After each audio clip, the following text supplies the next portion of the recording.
All right, welcome back to the channel. So, Bo Mack, Terence Crawford's trainer, one of the best trainers in all of boxing, goes at Bob Arum and said over Bob Arum's claim that they leaked contractual contract details out to the press.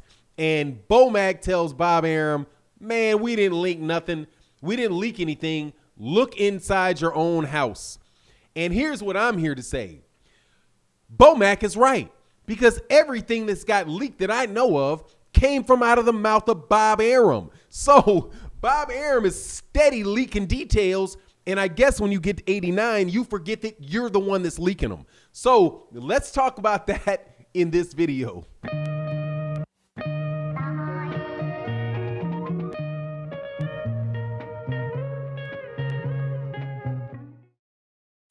All right, welcome back to the channel. So look. I probably, as far as people who have been talking about Terence Crawford's Terence Crawford's contract and Bob Arum in the contract, I guarantee you that I have done as many videos as anybody else has on that. And I've paid attention to these contract details and the things that have been said as much as anybody else has. If there's other people that have paid as much attention to it, you know, kudos to them. But I'm telling you, I've paid pretty close attention. So when Bob Arum comes out and says that he believes that Bo Mack and Terence Crawford were leaking information to the press, I had to sit back and laugh, because there have been people leaking stuff to people, right? I have been getting sources, information about what the contract says and what the terms are. But every bit of it that I've gotten, none of it came from Terence Crawford or Bo Mack. They can't stand me. I guarantee you they don't like me. Guarantee you they don't like me, and they're not going to give me anything. But you know who gave me all my material for all my videos talking about the contract? Bob Arum. Because Bob Arum spills details about contracts whenever he thinks it suits his needs, right? He will tell you how much money is lost. He'll tell you how much time's left on the contract. He'll tell you if there's a rematch clause. He will tell you all of that in IFL interviews, in interviews with Barbershop Conversations. Bob Arum is all over the place telling people all kind of details about these contracts. And on top of it, once you let out a couple details, dog, people know what it is, especially when you let details out about multiple contracts, right? Bob didn't just leak information about Terence Crawford's contracts. He also leaked information about Teofimo Lopez's contract and Vasily Lomachenko's contract. How would we know that Vasily Lomachenko was guaranteed $2.5 million for the fight against Teofimo Lopez if Bob Arum didn't tell us? We wouldn't know, because Bob Arum told us. Teofimo Lopez said he wanted more money. Vasily Lomachenko said that, hey, I want to make the fight. Bob Arum is the one that said these guys were making $2.5 million, that Vasily was making 2.5 and Teofimo was making 1, and how you wanted to make that more even, so top rank, so ESPN threw the money in. Dude, that's Bob Arum sharing details about contracts. But here's the thing.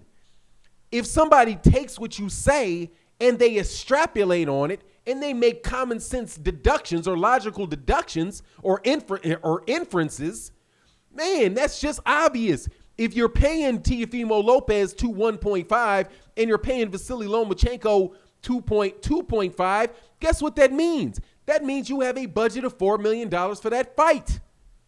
That's not me. That's not anybody. That's you telling me what your budget is because of the things that you say. Like when you say in Vasily Lomachenko, and you're talking an interview about Vasily Lomachenko, and somebody asks you, is there a rematch clause? And you say, we don't believe in rematch clauses. That tells us that there's no rematch clause. That's you leaking it. And since you don't believe in rematch clauses, we knew that there would be no rematch for the Terence Crawford-Kell Brook fight. Not because Terence Crawford told us, Bob, but because you told us, right? As far as the length of Terence Crawford's contract, we know that there's 2 more fights on it. Why? Because Bob Arum said that there was 2 more fights on it. There was 1 more year is what he said. And he said that on IFL TV. Bob Arum is forgetting what he's telling other people.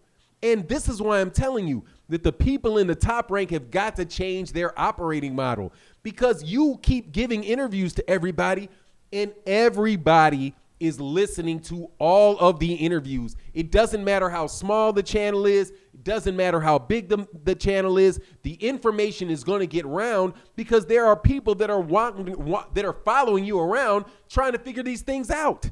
And when you keep, do you know how hackers work? Let me give you a bit of an information about how hacking works, right? Because I worked in the IT field for a long time. We used to hire what you call ethical hackers, right? People, if you have like a bank system and you're trying, and the bank wants to know and make sure that their system's secure, that people can't get in there, you hire somebody that is referred to, in cybersecurity, is called an ethical hacker, right? They're hacking, but they're doing it ethically. And they're trying to find a way into your system to tell you how people can penetrate your system and steal things from you, right? That is their job. Do you know what a bulk of that is? A bulk of that is, it's not all computer related. Guys will sit outside your house and go through your garbage can and try to find out, oh, he sent a birthday card to his daughter on this day. Ooh, maybe this is his daughter's birthday.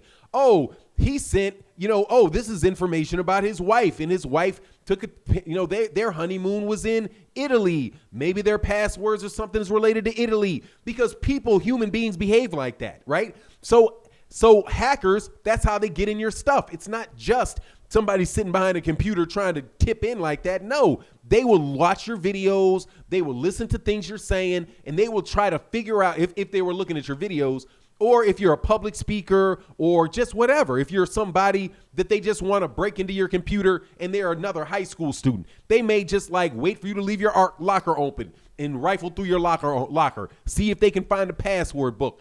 That's how they do it. So if somebody wants to know what your budget is, Bob, and what your contract details are, Bob, all they have to do is get a contract. Number one, they get a copy of your standard contracts, your standard terms and conditions right away. I'll know what's in your agreement. And they're all over the place. You've got ex-fighters with copies of your boilerplate top rank contract agreement, right? Those things are all over the place. So if somebody reads that and then listens to what Bob Arum says, there's no way they're not going to know how Top Rank operates. And on top of it, there's a lot of people who have been dealing with Bob Arum for 50 years. So there's 50 years of fighters telling you how he negotiates, telling you how he operates. It's not a mystery. Dude, you've been doing this for 50 years. So when Bomac said, no, dude, you need to look into your own house for your leaks, yes, he does need to look into his own house, but he needs to look, number one, at himself, and he needs to look at his operating procedures, which are in his standard terms and conditions, which after 50 years is public record. Everybody knows it. People can talk to Sugar Ray Leonard and figure out how you do business. People can talk to, I'm sure, Larry Holmes and figure out how you can do business. Guys like, I don't know if Freddie Pendleton ever fought on the Top Rank card, but Freddie Pendleton and all of these guys know how you do business. You're not changing how you're doing business. You're just doing it with another person. So the idea that Bud needs to tell people contractual details, it's just nonsense. All of it is coming from you. In fact, the whole thing when you said I'm losing money, I can show you how I'm losing money. Dude, you gave yourself up right there. If you're losing money, how could you be losing money? You're not losing money on any individual fighter, or are you losing money on an individual fighter, but still, having your costs and stuff being things that you're pulling profit from regardless. So look, man, Bob Arum and you guys, if you're looking around about how to figure out how not to have Bob Arum look bad, right? Have this guy out here looking like he's what? Looking like he's what? You know what he's looking like. He's looking like he don't like people that got color in their skin, because the way that he's been dealing with them over a period of time. Everybody knows you don't really want to put forward black fighters, right? That's just obvious. And guess who said that? That was somebody who, what's the man, Cameron Duncan? Cameron Duncan was on, I think he was on Barbershop Conversations. And he talked about how back in the day, a long, long time ago at Top Rank, Well, guess who was there a long time ago, back in the day at Top Rank? Bob Arum. That the matchmaker for Bob Arum had NBF written on the wall, no black fighter. And that was a common practice. Common practice for who? Common practice for people at Top Rank. Who owned Top Rank? Who ran Top Rank? Bob Arum. So that's something else that we know about your standard operating procedures, which are often reflected in your standard terms and conditions. Bob and Top Rank, look at yourselves. You are the cause of your own problems, not Bomac, definitely not Terence Crawford. Just promote the guy. Try to get the guys that are the best in the ring in front of fans, instead of trying to get the people that you want in front of fans. And that may solve your problem. But that's my take on the matter. You let me know yours. And with that, I'm out. Peace.